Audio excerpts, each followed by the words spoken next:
अंदर कुछ समझ आई है?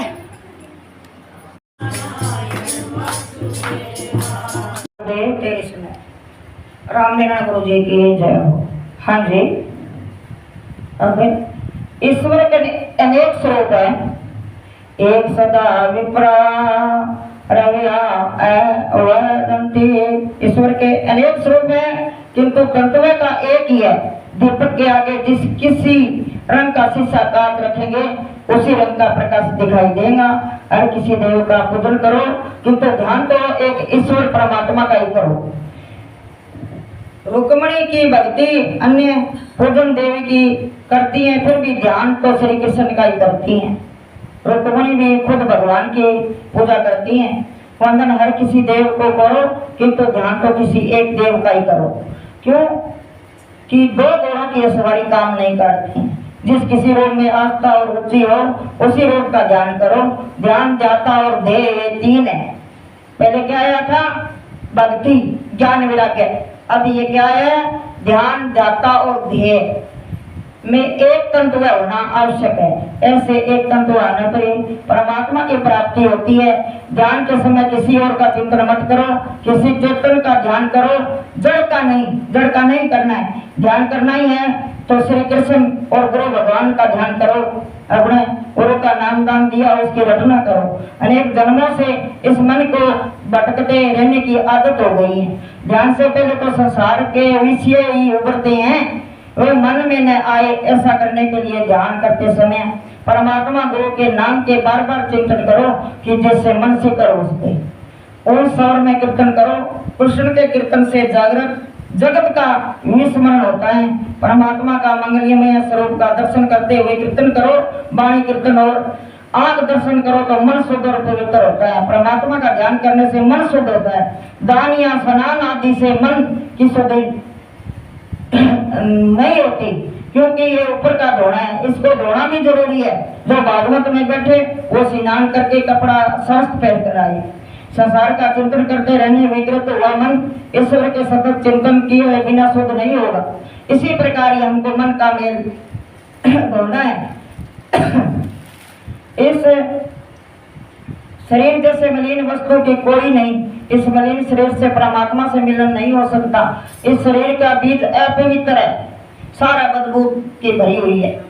इस शरीर में सारे मल मूत्र का भरा हुआ है, लेकिन इस शरीर को शुद्ध क्यों मानेंगे है कि इसमें बैठकर यह भक्ति कर सकता है। जैसे आप कोई पशु के पास जाए तो वह बता नहीं सकता है भाई ये मेरे गड़बड़ है। इंसान बता सकता है भाई मेरे ये गड़बड़ है।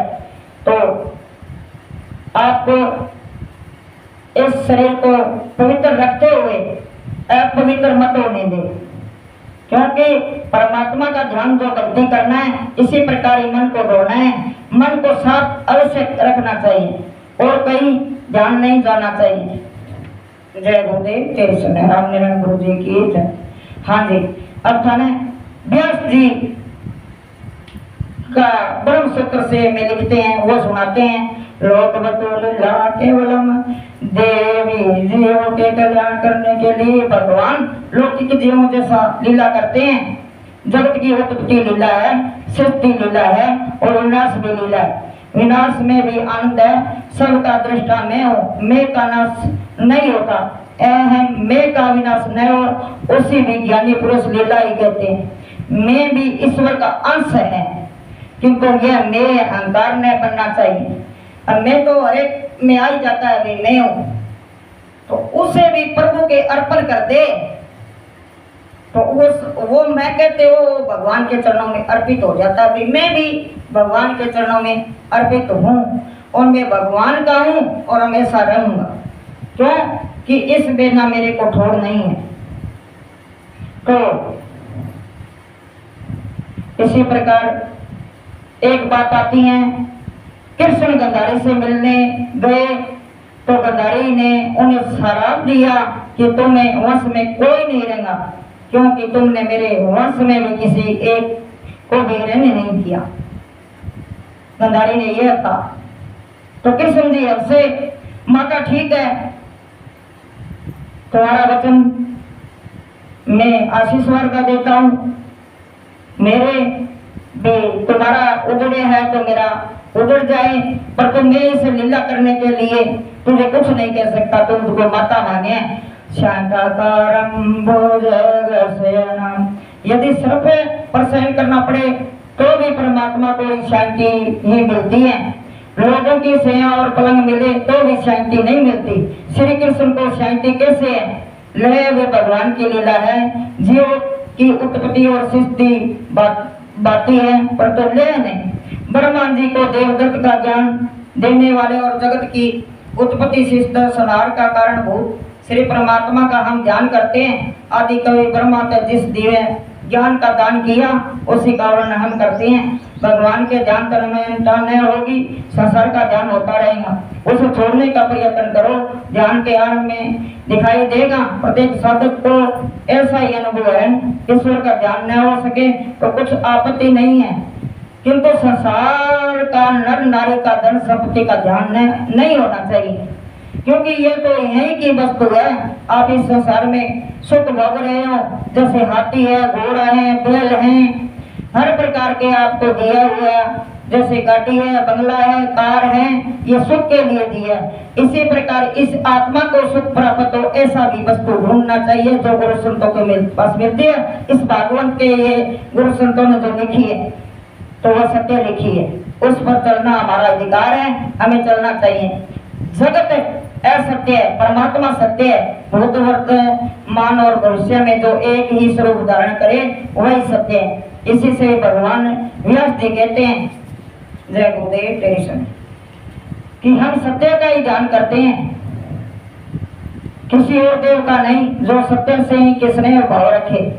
देखो कहते हैं कि पितर पूजने वाले पितर लोक में जाते हैं, ब्रह्म लोक पूजने वाले ब्रह्म लोक को जाते हैं, ब्रह्मा जी को पूजने वाले ब्रह्मा जी को जाते हैं, विष्णु लोक जाने वाले विष्णु लोक को जाते हैं। गुरु का स्थान सबसे ऊंचा बताया है, इसीलिए भागवत भी एक गुरु शिक्षा देने वाली है, ऊंची बताई गई है।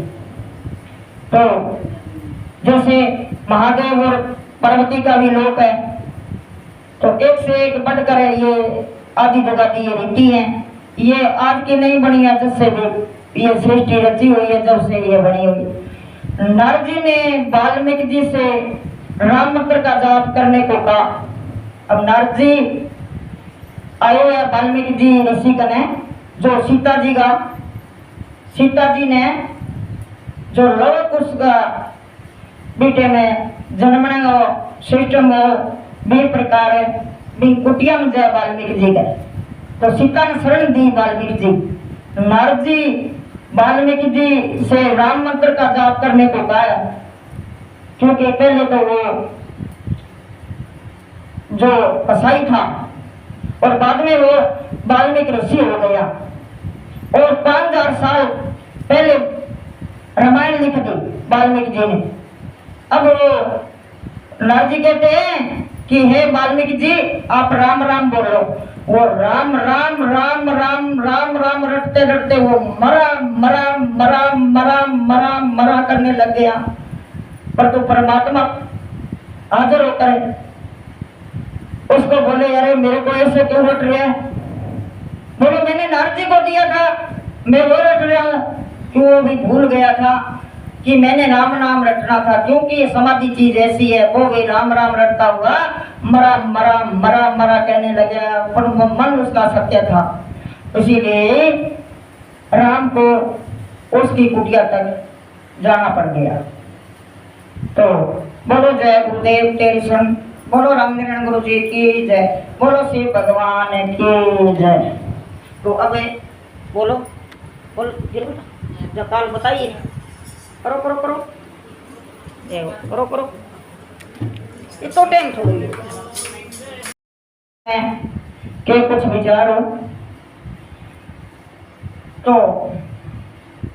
गांधी जी कहते थे, 2.5 मन ज्ञान की अपेक्षा थोड़ा भर आचरण श्रेष्ठ है। प्रभु की दिव्य सद्गुणों के जीवन में उतारो, पूर्व जन्म का विचार न करो। जनक राजा ने याज्ञवल्क्य ऋषि से पूर्व जन्मों की जीवन लीला देखने को मांग की। याज्ञवल्क्य ने मना करते हुए कहा कि उसे देखने से दुखी होगा। तो फिर भी जनक राजा ने दुराचार किया कि मैंने वो पिछले जन्म के बाद जरूर देखनी है।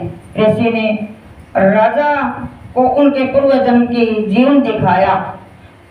जनक राजा ने देखा कि उनकी अपनी पत्नी ही पिछले जन्म की उनकी माता है, तो उन्हें दुख हो। अंत यही अच्छा है कि पूर्व जन्म का विचार न करे, इसी जन्म को सार्थक करने का प्रयत्न करे।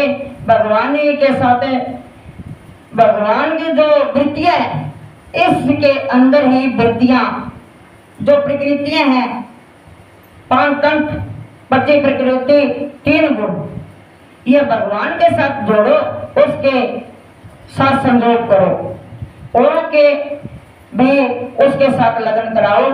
तुलसी राधा राणा का स्वरूप है, तुलसी हुआ का अर्थ है अपना भगवान के साथ हुआ।